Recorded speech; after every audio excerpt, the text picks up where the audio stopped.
Hello everyone, welcome to efforts. आज हम पढ़ने जा रहे हैं बीएड फर्स्ट सेमेस्टर का फर्स्ट पेपर का सेकेंड यूनिट, ठीक है, यानी फंक्शंस ऑफ एजुकेशन, जिसमें कि हम ये सारे टॉपिक्स कवर करेंगे। AIIMS of education for democratic life, education for human life, education for society, education for national life और एजुकेशन इन वर्ल्ड कंटेक्स्ट। तो वीडियो थोड़ी सी लंबी हो सकती है। और इससे पहले के वीडियोज़ में हमने पढ़ा था यूनिट 1 इंट्रोडक्शन टू एजुकेशन, जिसमें हमने टॉपिक्स कवर किए थे education concept, meaning, definition, nature and it's meaning in narrow and broader sense. तो इस वीडियो के साथ साथ बाकी के भी बीएड के जो वीडियोस हैं उनकी लिंक मैंने आपको डिस्क्रिप्शन बॉक्स में दे दी है, तो जस्ट चेक इट आउट। और तो चलिए बिना टाइम वेस्ट के स्टार्ट करते हैं।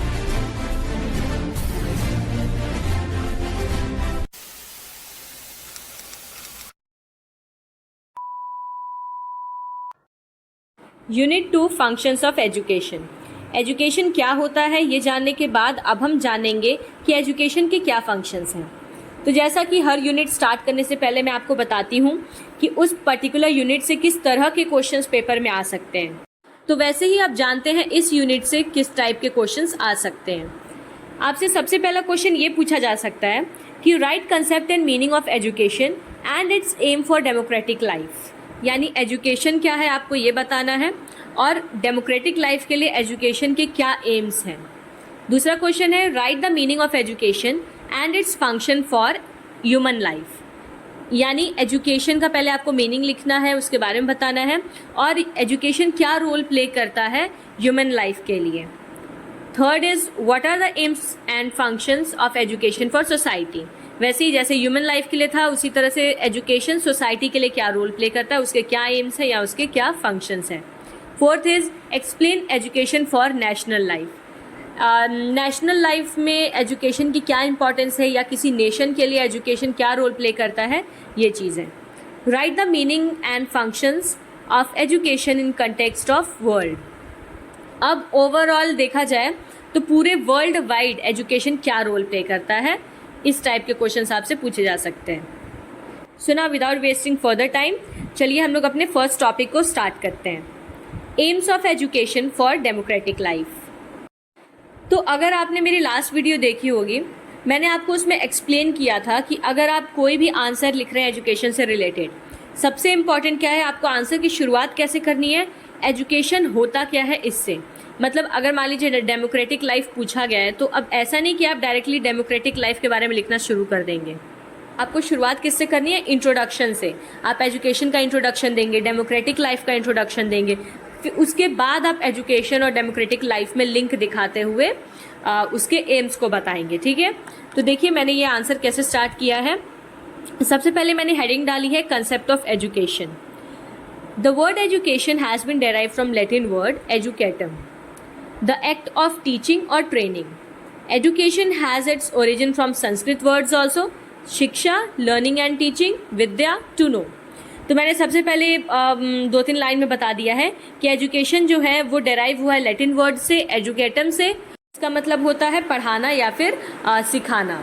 और एजुकेशन जो है उसका ओरिजिन संस्कृत वर्ड से भी है, शिक्षा, शिक्षा का मतलब लर्निंग और टीचिंग, और विद्या, विद्या का मतलब जानना। कंसेप्ट बता देने के बाद आप 1 या 2 डेफिनेशंस लिख देंगे एजुकेशन की। जैसे मैंने यहाँ पे लिखा है the definition of education can be known through Rigveda. मैंने ऋग्वेदा की डेफिनेशन लिख दी है। मैंने लास्ट वीडियो में भी आपको कई सारे एजुकेशन की डेफिनेशंस बताई थी, तो उनमें से कोई भी डेफिनेशन जो आपको ईजी लगती है या आपने याद की है आप उसे लिख सकते हैं, ठीक है। तो मैंने ऋग्वेदा की डेफिनेशन में लिखा है education is that which makes a man self reliant and selfless. अगर आपको लास्ट वाला वीडियो याद हो तो उसमें मैंने आपको इंडियन फिलोसफर्स की अलग डेफिनेशन बताई थी, बुक्स की अलग डेफिनेशन बताई थी और वेस्टर्न फिलोसफर्स की अलग डेफिनेशन बताई थी।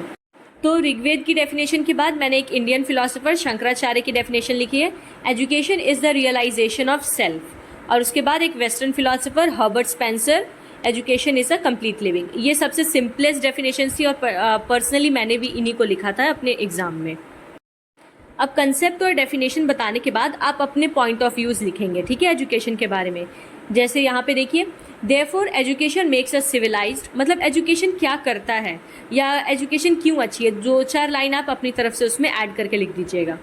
शिक्षा जो होती है वो हमें सिविलाइज्ड बनाती है, इंसान बनाती है कह लीजिए, मतलब बाकी जानवरों से हमें अलग करती है। It is a process of building character and strengthening mind, ठीक है, हमारा कैरेक्टर बनाने का काम करती है और हमारे माइंड को स्ट्रांग बनाती है शिक्षा। It is a process of development of इनेट powers and capacities of a child, जो बच्चों की अंदरूनी ताकत है या उनकी जो स्ट्रेंथ है उसको बाहर लाती है, उसको डेवलप करती है। It implies modification of behaviour, और ये व्यवहार को भी सुधारती है। शिक्षा की इम्पोर्टेंस आपको बता देनी है, ठीक है, 2-4 लाइन में। एजुकेशन के बारे में लिखने के बाद अब आप डेमोक्रेसी के बारे में लिखेंगे। आपको जो भी चीज़ें डेमोक्रेसी के बारे में पता है, और जैसे आपने एजुकेशन के बारे में लिखा था वैसे ही आप डेमोक्रेसी का भी कंसेप्ट बताएंगे। The word democracy comes from the Greek words demos meaning people and Kratos meaning power. तो डेमोक्रेसी 2 ग्रीक शब्दों को मिला के बना है। एजुकेशन में हमने लिखा था ना कि वो लैटिन वर्ड से बना है, वैसे ही डेमोक्रेसी का भी लिखेंगे कि वो ग्रीक वर्ड से बना है। डेमोस जिसका मतलब होता है लोग, और क्रेटोस जिसका मतलब होता है ताकत।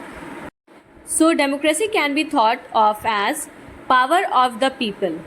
तो अगर हम इन दोनों वर्ड्स को कंबाइन करते हैं तो डेमोक्रेसी का क्या मतलब होता है, लोगों की ताकत या power of people. A way of governing which depends on the will of the people, यानी शासन करने का एक ऐसा तरीका जो कि लोगों की इच्छाओं पे, लोगों के मत पे निर्भर करता है। कंसेप्ट लिखने के बाद एजुकेशन की तरह ही हम डेफिनेशन लिखेंगे डेमोक्रेसी की भी। Definition of democracy can be understood by Abraham Lincoln's famous saying that democracy is the government of the people, by the people and for the people. तो डेफिनेशन में भी आप क्या करेंगे, किसी फेमस फिलोसफर की लाइन, किसी फेमस पर्सनालिटी की लाइन अगर आपको याद हो डेमोक्रेसी से रिलेटेड, उसको आप लिख सकते हैं। जैसे मैंने अब्राहम लिंकन की लाइन लिखी है, Therefore, democracy is a system in which the government of a country is elected by the people. यानी डेमोक्रेसी या प्रजातंत्र हम उस शासन को कहते हैं जिसमें कि किसी देश के जो लोग हैं, जो वहाँ के सिटीजन्स हैं, वही उस देश की सरकार को नियुक्त करते हैं या चुनते हैं, और जो चुने गए रिप्रेजेंटेटिव्स होते हैं वही कंट्री के लिए जो मेजर डिसीजंस हैं, लॉ बनाना या किसी भी तरह के फैसले लेने का काम करते हैं। The government is accountable to the people. Accountable होने का मतलब है जवाबदेही होना, यानी सरकार जो भी चीज़ें कर रही है, जिस भी तरह के फैसले ले रही है, वो सब कुछ पब्लिक के लिए बिल्कुल स्पष्ट होना चाहिए, यानी क्लियर होना चाहिए। सिटीजन्स को पता हो कि सरकार क्या फैसले ले रही है और क्यों ले रही है, उसका क्या रीज़न है या उसके पीछे क्या बेनिफिट्स हैं। तो एजुकेशन और डेमोक्रेसी दोनों का कंसेप्ट, मीनिंग और डेफिनेशन बताने के बाद आपको AIIMS of education for democratic life लिखना शुरू करना है। तो और कोशिश करिएगा पॉइंट वाइज लिखने की, ठीक है। देखिए मैंने फर्स्ट पॉइंट लिखा है डेवलपमेंट ऑफ डेमोक्रेटिक सिटीजनशिप, यानी एजुकेशन से लोगों के अंदर डेमोक्रेटिक सिटीजनशिप डेवलप होती है। It is a responsibility of education to train every citizen for democratic citizenship. Such training involves development of multi sided qualities. Democratic citizenship का मतलब है कि किसी देश का नागरिक होने के नाते आपकी क्या जिम्मेदारियां हैं, क्या ऐसे राइट्स हैं जो आपको वो देश देता है, या क्या आपकी ड्यूटीज़ हैं अपने देश की तरफ, ये सारी चीज़ें जानना और समझना। तो एजुकेशन के थ्रू ही हमारे अंदर डेमोक्रेटिक सिटीजनशिप डेवलप हो पाती है। यानी अगर कोई इंसान शिक्षित नहीं है, किसी के पास एजुकेशन नहीं है, तो आखिर उसको क्या पता कि देश के लिए उसकी क्या जिम्मेदारी है या क्या चीज़ें करने से उसके देश का नाम होगा। तो एजुकेशन ही है जो हमें हमारी जिम्मेदारियों का एहसास दिलाता है। नेक्स्ट पॉइंट देखिए, individual and social development. A democracy respects the individuality of every person and believes in the highest development of his individual abilities. It also favors people's welfare. अगर आप देखें तो डेमोक्रेसी का मेन एम क्या होता है कि हर एक इंसान फ्रीली रह पाए देश के अंदर, देश का हर एक नागरिक अपने अंदर की क्षमताओं को बढ़ा सके, ठीक है। तो इसके लिए भी एजुकेशन ही सबसे इम्पॉर्टेंट रोल प्ले करता है। इंडिविजुअल मतलब एकल और सोशल मतलब सामाजिक। तो एजुकेशन के ज़रिए ना ही सिर्फ एकल बल्कि सामाजिक तौर पे भी सबकी वृद्धि हो सकती है। Next is development of cultural tolerance. Culture is the greatest feature of Mankind. हमारा कल्चर ही है जो हमें बाकी जानवरों से अलग बनाता है। हमारी परंपरा ही हमारी पहचान है। Their synthesis is called the name of culture. As far as learning one's own culture is concerned, it is learned by taking part in the family and social activities in its natural course. Education हमें ना ही सिर्फ हमारे culture को निभाना बल्कि दूसरे के cultures को भी सीखना बताता है। यानी हम फैमिली फंक्शंस में या सोशल गैदरिंग्स में लोगों के बीच रहकर कई त्योहारों में एक साथ एकजुट होकर दूसरे लोगों के कल्चर्स को भी सीख सकते हैं। तो एजुकेशन हमें दूसरे के कल्चर को भी अपनाना सिखाता है। फिफ्थ पॉइंट है improvement of vocational efficiency. Vocational का क्या मतलब होता है? काम। जो भी हम जॉब करते हैं या जो भी काम करते हैं जिससे हमें अर्निंग मिलती है, ठीक है, एम्प्लॉयमेंट, उसको वोकेशनल कहते हैं। Education should create in the pupils a new attitude of work with which there is need to promote technical skill and efficiency at all stages of education। देखिए, डेमोक्रेटिक लाइफ की अगर हम बात करें तो डेमोक्रेसी में हर इंसान अपने लिए खुद रिस्पॉन्सिबल है। सबको खुद का कमाना पड़ता है, खुद का खाना पड़ता है। तो एजुकेशन जो है वो हमारे अंदर वोकेशनल एफिशिएंसी डेवलप करता है, हमें नई नई स्किल्स सिखाता है, नई टेक्निक सिखाता है, नई नॉलेज देता है, अलग अलग तरह की चीज़ों के बारे में ज्ञान देता है। तो शिक्षा की वजह से ही हमें रोज़गार मिलने में आसानी होती है। Now see next point, to teach democratic discipline. Democratic discipline is free and positive discipline based on love, sympathy, cooperation and human relationship which are the core of democratic living। Democracy में रहने के लिए सबसे ज़्यादा ज़रूरी है democratic discipline को सीखना। डेमोक्रेटिक डिसिप्लिन का मतलब होता है आपके अंदर प्यार, अपनापन, लगाव, इन सब की भावनाएं आना, ठीक है। कॉपरेशन यानी कैसे आप मिलकर एकजुट होकर रहें, समाज में लोगों की मदद करते हुए, अपनी ड्यूटीज़ निभाते हुए, ये सारी चीज़ें आपको एजुकेशन ही सिखाता है। एक अनएजुकेटेड पर्सन को नहीं पता होता कि समाज में किस तरह से रहना है या समाज के प्रति उसकी क्या जिम्मेदारियां हैं। उसे केवल अपने से या अपना पेट पालने से मतलब रहता है। Next is recognition of individuals worth. Due recognition is given to the individuality of the child. Education makes him understand that he is an asset in a democratic society। Education क्या करता है? वो लोगों को अपने अंदर की क्षमता को पहचानने का मौका देता है ताकि वो डेमोक्रेटिक सोसाइटी में रहते हुए अपनी कीमत को समझ सके, अपने अंदर के पोटेंशियल को पहचान सके और उनका जो रोल है सोसाइटी में उसे वो बखूबी निभा सके। तो यहाँ पे मैंने आपको 7 पॉइंट्स बताए हैं, आप इसमें से कोई भी 5 याद कर लीजिए। इतना लिखने के बाद आपको अपना आंसर यहीं पे नहीं फिनिश करना है। हमेशा एक चीज़ ध्यान दीजिएगा, जब भी आप अपना आंसर लिखते हैं तो शुरुआत इंट्रोडक्शन से करें और ख़त्म हमेशा कंक्लूजन पे करें। इस टॉपिक पे भी मैं अलग से वीडियो लेके आऊँगी, ठीक है।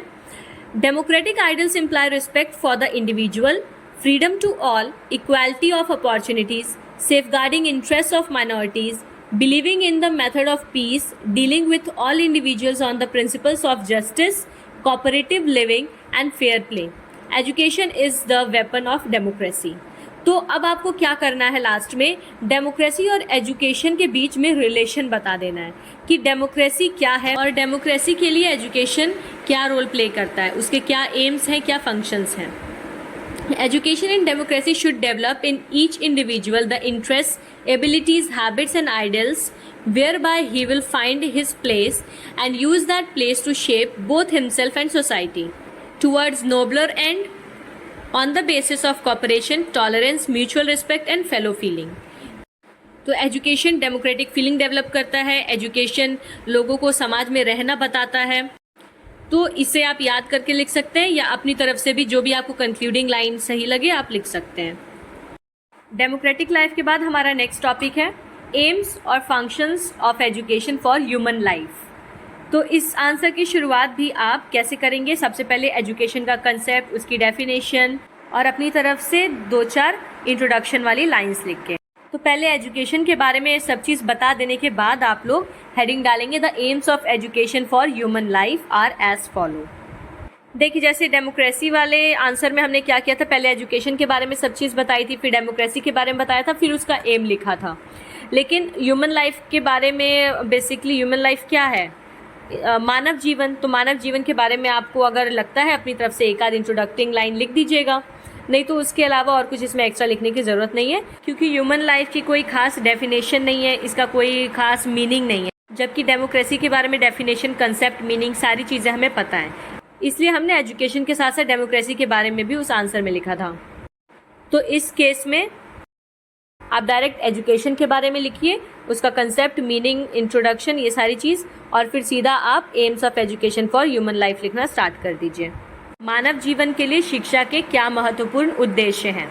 तो पहला पॉइंट देखिए, development of natural abilities. When a child is born, he और she is endowed with certain natural and innate abilities and qualities. These abilities are unfolded by education by providing right opportunities and stimulation. हर एक इंसान किसी न किसी खूबी के साथ पैदा होता है, कुछ गुणों के साथ, कुछ टैलेंट्स के साथ। तो इन सारे टैलेंट्स को, क्वालिटीज़ को बाहर निकालने का काम, उभारने का काम एजुकेशन करती है। शिक्षा हमें मौके देती है जिससे हम अपने अंदर की काबिलियत को पहचान सकें। तो पहला एम आपको क्या लिखना है? डेवलपमेंट ऑफ नेचुरल एबिलिटीज़, यानी जो इंसान के अंदर पहले से एबिलिटीज़ हैं उन्हीं को और ज़्यादा डेवलप करने का काम एजुकेशन करता है। Next is adaptation to environment.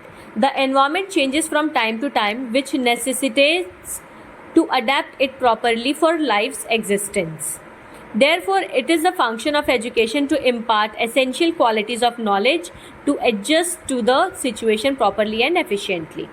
यानी एजुकेशन जो है वो हमें हमारे इन्वायरमेंट में ढलने में मदद करता है। जैसा कि आपको पता है कि इन्वायरमेंट हमारा पर्यावरण समय के अनुसार बदलता रहता है। कभी बहुत ज़्यादा गर्मी होती है तो कभी बहुत ज़्यादा ठंडी होती है, कभी बरसात होती है। तो एजुकेशन से ही हमें पता चलता है कि हर एक बदलते हुए पर्यावरण में हमें किस तरह से ढलना है, क्या क्या चीज़ें हैं जिन्हें अपनाकर हम अपना जीवन सरल बना सकते हैं। Next is character building.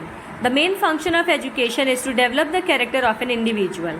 Character consists of qualities, ideals, virtues which raise the individual to the height of nobility and make him able to discriminate good things from bad things.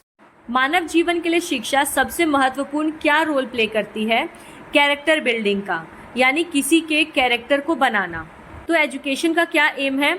बच्चे के अंदर मैनर्स डेवलप करना, बच्चे को सही और गलत के बीच में डिफरेंस करना बताना, क्या आदर्शवाद क्या होता है यानी आइडलिज्म, बच्चों को क्या चीज़ें करनी चाहिए जिससे वो एक अच्छा इंसान बनेंगे, ये सारी चीज़ें, यानी किसी भी इंसान का कैरेक्टर स्ट्रॉन्ग बनाने का काम जो है वो एजुकेशन करता है। शिक्षित आदमी को पता होता है कि सही और गलत क्या चीज़ें हैं, समाज में किस तरह से रहना चाहिए, लोगों के बीच किस तरह से रहना चाहिए, जबकि एक अशिक्षित आदमी जो होता है उसको इन सारी चीज़ों का पता नहीं होता। हर्बर की मैंने एक लाइन लिखी है यहाँ पे। हर्बर एक फिलोसोफर थे। Herbart rightly quotes, education is the development of good moral character, यानी शिक्षा अच्छे नैतिक चरित्र का विकास है, यानी जो हमारा मॉरल कैरेक्टर है उसकी डेवलपमेंट को ही एजुकेशन कहते हैं। फोर्थ पॉइंट है development of personality. Totality of personality includes physical, intellectual, social, emotional, moral, spiritual and aesthetic sides. Education through its agencies brings out the wholesome and integrated personality of an individual. Character के साथ साथ education किसी इंसान की personality को भी develop करती है, पर्सनालिटी को भी बिल्ड करती है। पर्सनालिटी की अगर आप बात करें तो वो किससे पता चलती है हमें? किसी इंसान के इंटेलिजेंस से, उसकी बुद्धि से, उसके सामाजिक व्यवहार से, उसके इमोशन से, उसके मैनर्स से, या जो नैतिकता उसके अंदर है, मॉरल वैल्यूज़ उसके अंदर है, इन सब चीज़ों से। तो एजुकेशन की वेरियस एजेंसीज़ के थ्रू, जैसे कि सोसाइटी, स्कूल या कोई भी ऐसी चीज़ जहाँ से बच्चे को शिक्षा मिल सकती है, उसके थ्रू उसकी पर्सनालिटी को डेवलप किया जाता है। Next is making a child civilized. Education transforms the child into a civilized individual. During infancy and early childhood, the behavior of the child is guided by animal instincts which need to be sublimated and channelized into a socially desirable way for making him civilized. तो education का एक और M क्या है? बच्चे को सभ्य बनाना. जब कोई बच्चा पैदा होता है तो जैसे छोटे बच्चे और जानवर के बच्चे बिल्कुल सेम होते हैं, किसी भी बच्चे को बिल्कुल भी नॉलेज नहीं होता क्या चीज़ें सही हैं, किस तरह से व्यवहार करना चाहिए, सभ्यता क्या होती है, इन सब चीज़ों के बारे में नहीं पता होता। तो एजुकेशन के ज़रिए ही हम बच्चों को सभ्य बनाते हैं। 6th पॉइंट है satisfaction of needs. Every individual has certain biological, physical, social, economic and educational needs. All these needs need to be fulfilled by education. Education helps the individual to find right way for satisfaction of needs. Satisfaction of needs का मतलब होता है इच्छाओं की पूर्ति। हर एक इंसान की ज़रूरतें होती हैं, चाहे वो बायोलॉजिकल हो, फिजिकल हो, सोशल हो मतलब सामाजिक तौर पे हो, आर्थिक तौर पे हो या एजुकेशनल हो। हर तरह की ज़रूरत को पूरा करने का काम भी एजुकेशन का है। एजुकेशन के ज़रिए ही इंसान अपनी बेसिक नीड्स को पूरा कर सकता है। यानी मान लीजिए अगर कोई इंसान एजुकेटेड है तो उसके पास नौकरी होगी, नौकरी होने से वो पैसे कमा सकता है और पैसों से वो अपनी ज़रूरतों को पूरा कर सकता है। तो बेसिकली देखा जाए एजुकेशन सेटिस्फैक्शन के लिए बहुत ज़्यादा ज़रूरी है। नेक्स्ट है preparation for life. Education is related to life. The function of education is preparation of individual for his future and present life. It prepares individual to solve various life problems. यानी शिक्षा हमें हर तरह की परेशानियों के लिए, ज़िंदगी में आने वाले उतार चढ़ाव हर चीज़ के लिए तैयार करती है। शिक्षा से हमें पता रहता है कि हाँ अगर कोई किसी तरह की प्रॉब्लम में हम फंस रहे हैं तो उसकी क्या सॉल्यूशन है। तो एजुकेशन ना ही सिर्फ प्रेजेंट लाइफ के लिए बल्कि हमें हमारे भविष्य में आने वाली संभावनाओं के लिए भी तैयार करता है।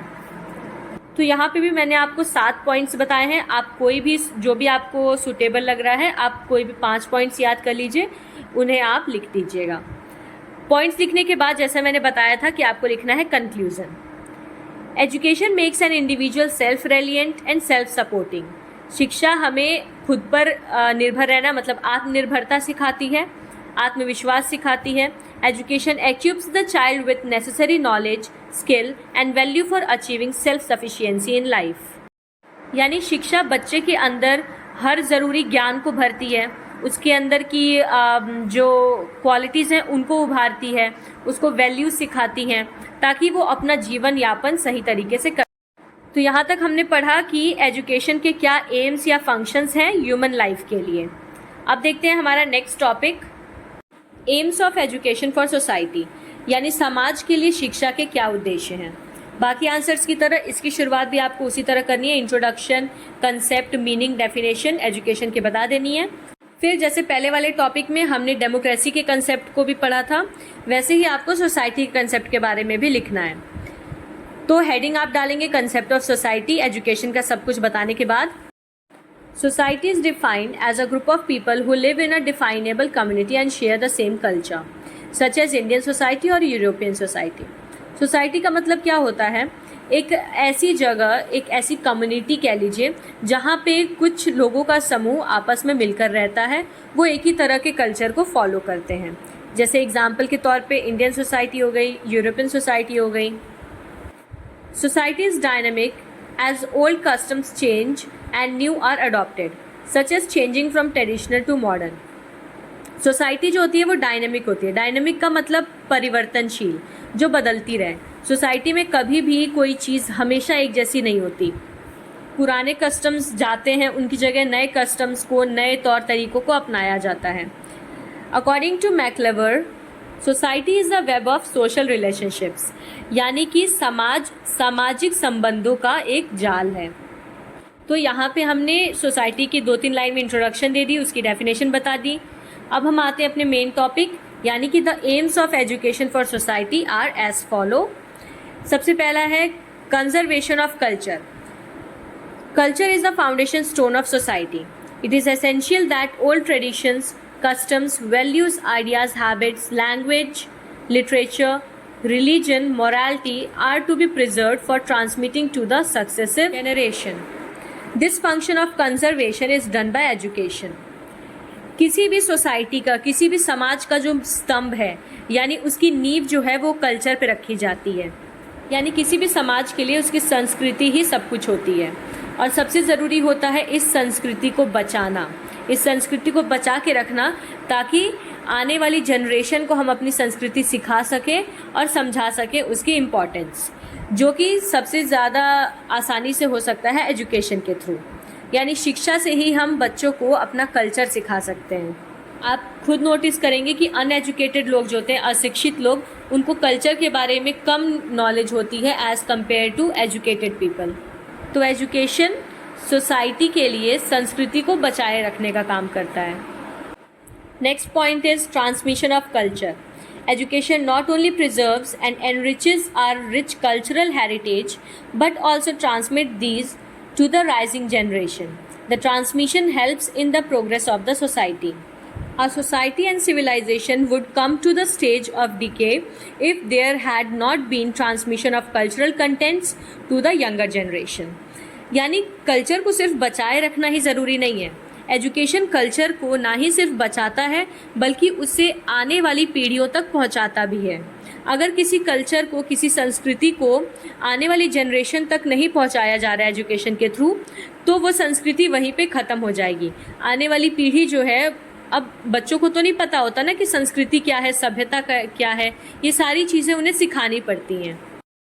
यानी एजुकेशन के थ्रू हम अपनी संस्कृति को आगे बढ़ा सकते हैं, लोगों तक या आने वाली जनरेशन्स तक पहुंचा सकते हैं। नेक्स्ट पॉइंट देखिए, to keep pace with the needs of the society. Another social function of education is to keep pace with the changing needs of the society.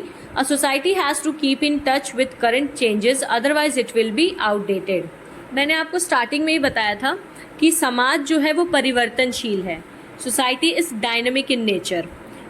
समाज कभी भी एक जैसा नहीं रहता, हमेशा परिवर्तित होता रहता है, समय के साथ बदलता रहता है, नई चीज़ों को, नई रीतियों को अपनाता है पुरानी रीतियों को छोड़कर। तो शिक्षा हमें बदलते हुए समाज के साथ चलते रहना सिखाता है। यानी एजुकेशन के ज़रिए हम समाज में आने वाले बदलाव को अपनाते हैं और उसके साथ आगे बढ़ते हैं।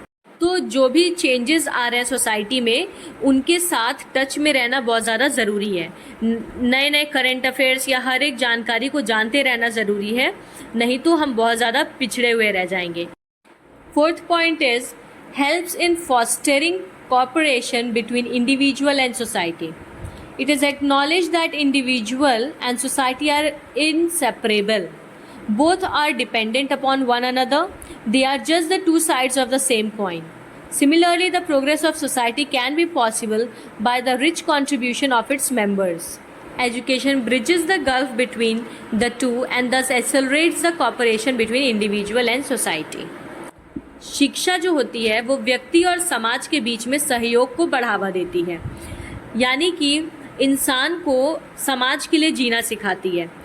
इंडिविजुअल सिर्फ अपने लिए ना जीकर बल्कि समाज में किस तरह से रहना है या सोसाइटी के साथ किस तरह से एडजस्ट करना है।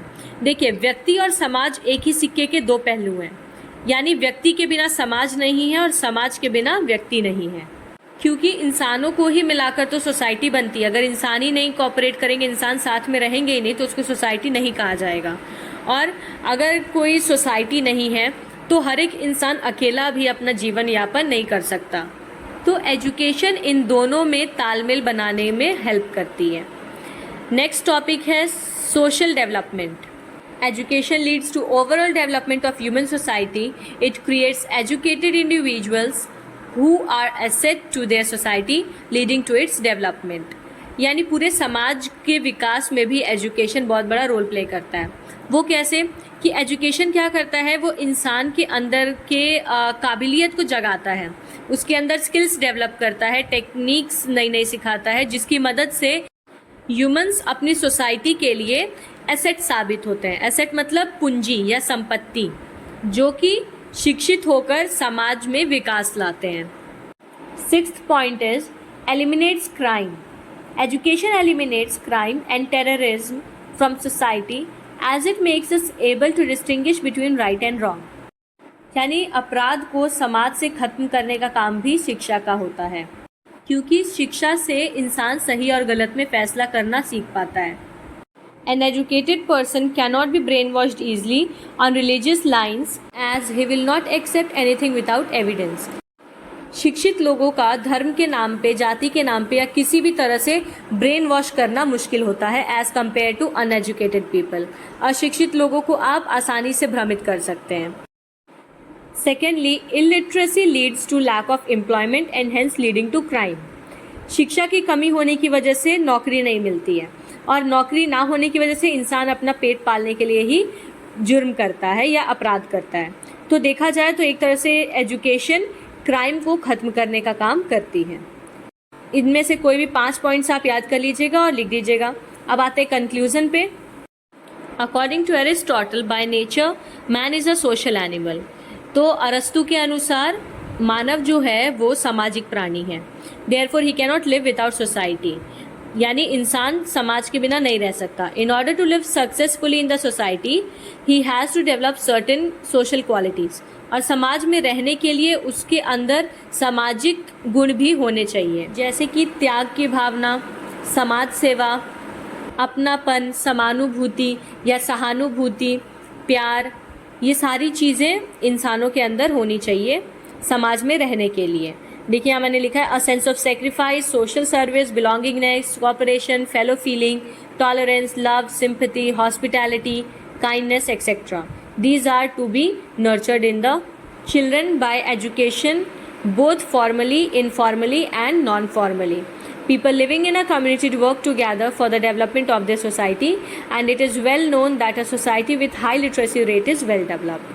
तो एजुकेशन के थ्रू, शिक्षा के थ्रू बच्चों के अंदर ये सारी क्वालिटीज़ डालना हमारी जिम्मेदारी है। तो ओवरऑल एक शिक्षित समाज जो होता है, यानी एक एजुकेटेड सोसाइटी, वो हमेशा ज़्यादा विकसित होती है एक अनएजुकेटेड सोसाइटी कंपैरिजन में। तो आप इसे याद कर सकते हैं या अपनी तरफ से भी कंक्लूडिंग लाइन जोड़ के लिख सकते हैं। हमेशा ध्यान दीजिएगा, बिना कंक्लूजन के कोई आंसर ख़त्म नहीं करना है। Next is aims of education for national life. Every individual is a part of a nation. He lives in it and is protected by it. Nation and citizen both are essential for each other. तो हर एक इंसान किसी न किसी राष्ट्र में ज़रूर रहता है। वो राष्ट्र के प्रति अपनी जिम्मेदारियां निभाता है और बदले में वो राष्ट्र भी उसकी रक्षा करने का दायित्व निभाता है। तो राष्ट्र और उसके नागरिक दोनों एक दूसरे के लिए बहुत ज़्यादा ज़रूरी हैं। तो सबसे पहले आपको ऐसी इंट्रोडक्शन देनी है नेशन और एजुकेशन के बीच में क्या रिलेशनशिप है उसके बारे में। उसके बाद आपको स्टार्ट करना है aims of education for national life are as follow. Number 1, creation of good citizens. A good citizen is an asset of the nation. He should be dynamic and resourceful, imbued with spirit of service and sacrifice. He should fully be conscious of his duties and responsibilities towards others in the society and the nation. He is well aware of the happenings in the country and he should be useful to the nation. तो शिक्षा हमें एक अच्छा नागरिक बनने में मदद करती है। यानी एक अच्छे राष्ट्र के लिए या एक विकसित राष्ट्र के लिए बहुत ज़रूरी है कि उसके नागरिक अच्छे हों, गुड सिटीजन्स हों। क्योंकि जैसा कि हमने अभी पढ़ा था कि ह्यूमंस जो होते हैं वो बिगेस्ट एसेट होते हैं, सबसे बड़ी पूंजी होते हैं किसी भी राष्ट्र की। तो उसके नागरिकों के अंदर त्याग की भावना, समाज कल्याण की भावना होनी चाहिए, जो कि एजुकेशन से लाई जा सकती है। एजुकेशन हमें हमारी जिम्मेदारियों के बारे में बताता है कि राष्ट्र में रहते हुए हमारे राष्ट्र के प्रति क्या क्या जिम्मेदारियां हैं और किस तरह से हम अपने राष्ट्र के गौरव को बढ़ाने में सहयोग दे सकते हैं। तो एजुकेशन का सबसे पहला काम है नेशन की तरफ एक good citizen banana. Next is national development. Education is called the bedrock of national development. National development essentially includes social, political, economic and cultural aspects. Education creates an army of persons equipped with latest knowledge to contribute to the development of nation. तो सबसे बड़ा role जो education play करता है किसी भी nation की तरफ, किसी भी राष्ट्र की तरफ, वो है उस राष्ट्र का विकास। आप खुद सोच के देखिए कि एक राष्ट्र है जहाँ पे बिल्कुल पढ़े लिखे लोग नहीं है या जहाँ पे लिटरेसी रेट बहुत ही कम है, जैसे बांग्लादेश का एग्जाम्पल ले लीजिए, और एक राष्ट्र है जहाँ पे लिटरेसी रेट काफ़ी ज़्यादा हाई है, यानी वहाँ के ज़्यादातर लोग पढ़े लिखे हैं, जैसे जापान। तो आप बताइए कंपैरिजन करके कि अनपढ़ लोगों का देश ज़्यादा विकसित होगा या पढ़े लिखे लोगों का? ऑब्वियस सी बात है कि एजुकेटेड लोग जो हैं उनका नेशन ज़्यादा डेवलप्ड होता है। तो एजुकेशन बहुत ही की रोल प्ले करता है नेशनल डेवलपमेंट में। ये लोगों के अंदर सोशल, पॉलिटिकल, इकोनॉमिकल हर तरह की वैल्यूज़ को डेवलप करता है ताकि लोग अपने देश के विकास में मदद कर सकें। Third point is national integration. Without national integration national development cannot be achieved. National integration का मतलब होता है राष्ट्रीय एकता, यानी अगर लोगों में एकता ही नहीं होगी तो कभी भी उस राष्ट्र का डेवलपमेंट नहीं हो सकता है। National integration refers to the feeling of oneness amidst diversities.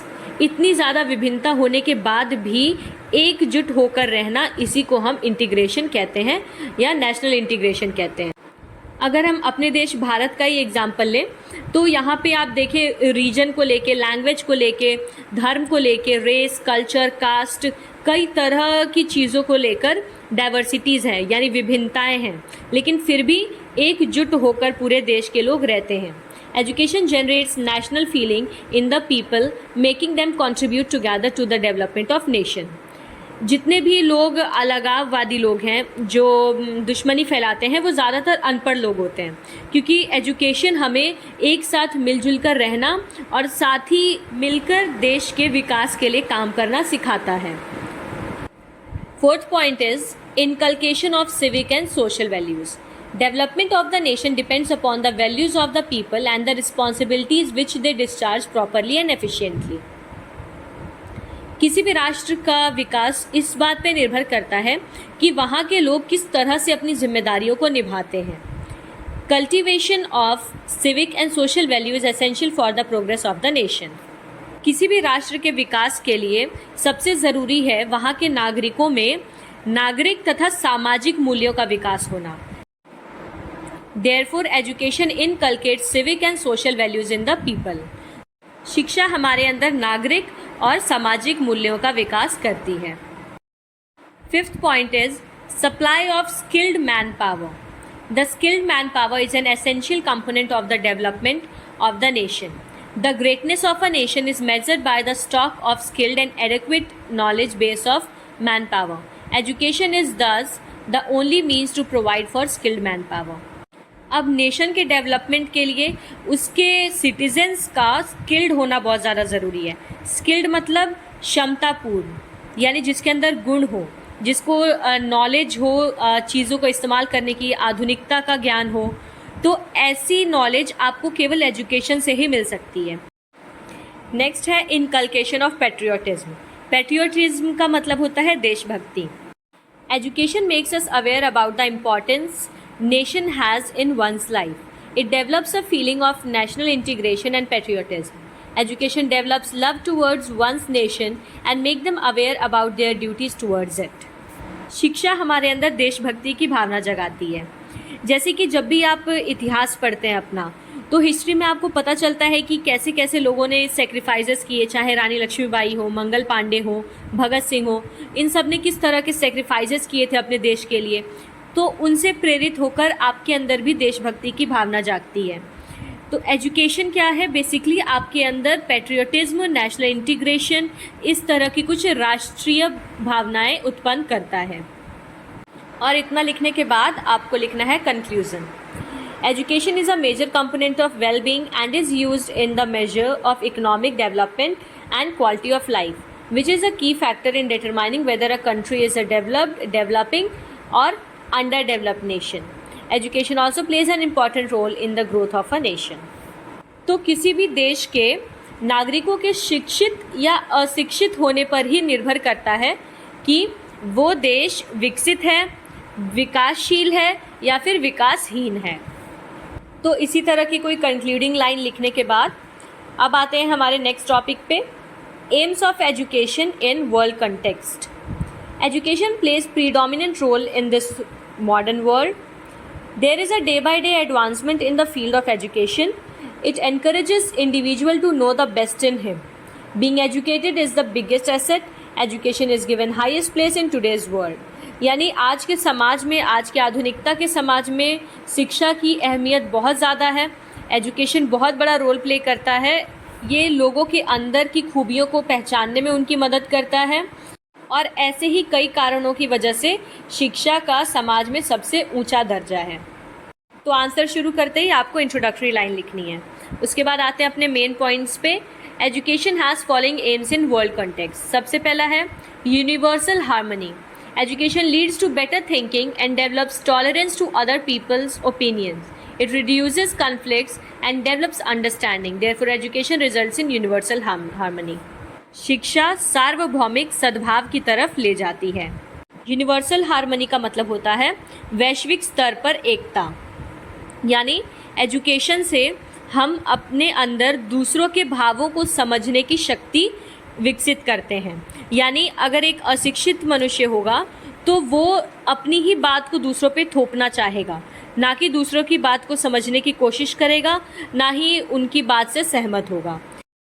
तो शिक्षा हमारे अंदर सहानुभूति, समानुभूति, एकता, सबके प्रति प्यार, इस तरह की भावनाओं को लाती है और पूरे दुनिया भर के लोगों को एकजुट होकर रहने की सीख भी हमें एजुकेशन से ही मिलती है। Next is international integration. Education promotes integration not only at national but also at international level. It develops a feeling of oneness among people of different countries despite of varied differences. जैसा कि हमने national integration में अभी पढ़ा था कि राष्ट्र के लोगों का एकजुट होकर रहना, इससे फ़र्क नहीं पड़ता वो किस धर्म से हैं, किस जाति के हैं या फिर क्या कल्चर फॉलो करते हैं। तो उसी तरह से देश के जैसे ही पूरे दुनिया भर के लोगों का आपस में मिलजुल कर रहना, ये भावना जो है ये एजुकेशन के थ्रू ही डेवलप हो पाती है। Third is responsibilities. An educated person is aware about his responsibilities towards the world and humanity. An individual gets educated and works to deliver his duty and play the role as a protector of the world. देखिए, एक अशिक्षित इंसान जो होगा वो किस लिए कमाएगा? वो अपना पेट पालने के लिए कमाएगा। लेकिन एक एजुकेटेड इंसान जो होगा उसको ये चीज़ पता रहेगी कि मेरी कुछ जिम्मेदारियां हैं मेरे देश के लिए, समाज के लिए, पूरी दुनिया के लिए। तो वो ना ही सिर्फ अपना पेट पालने के लिए बल्कि समाज कल्याण के लिए भी मेहनत करेगा, कई चीज़ें करेगा जिससे दुनिया भर का भला हो। इसके बाद है sustainable development. Education imparts knowledge about sustainable development. It makes us aware about how the environment acts as a resource for us and how much important it is to save it. Education also tells various methods of development in a sustainable way. Sustainable development का मतलब होता है सतत विकास, यानी ऐसा विकास जिसमें पर्यावरण को कोई भी नुकसान ना पहुँचे। यानी इंसान अपना तो विकास करते रहे, साथ ही साथ पर्यावरण को भी बचाते हुए चले। तो कौन कौन से ऐसे तरीके हैं जिससे हम विकास करने के साथ साथ पर्यावरण को बचा भी सकते हैं, ये सारी चीज़ें हमें शिक्षा के ज़रिए ही पता चलती हैं।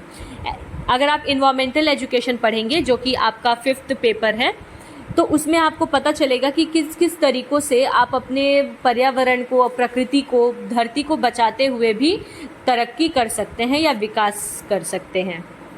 And the last point is service to the world. An uneducated person is burden to the world. He is incapable of satisfying his basic needs and hence has no time to think for world or mankind. While an educated individual thinks of various ideas which can serve to humanity and is beneficial in context of world. एक अशिक्षित इंसान समाज पर बोझ की तरह होता है। वो अपनी खुद की ज़रूरतों को ही पूरा नहीं कर पाता है ताकि वो समाज की ज़रूरतों के बारे में सोचे। मतलब उसके पास समय ही नहीं बचता कि वो अपने से बाहर की दुनिया को भी देखे या समाज कल्याण के लिए भी कोई चीज़ें करे।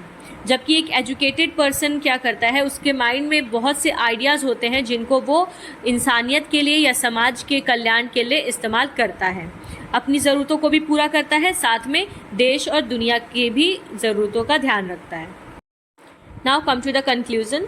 Education is a powerful driver of development and one of the strongest instruments for reducing poverty and improving health, gender equality and peace in the world.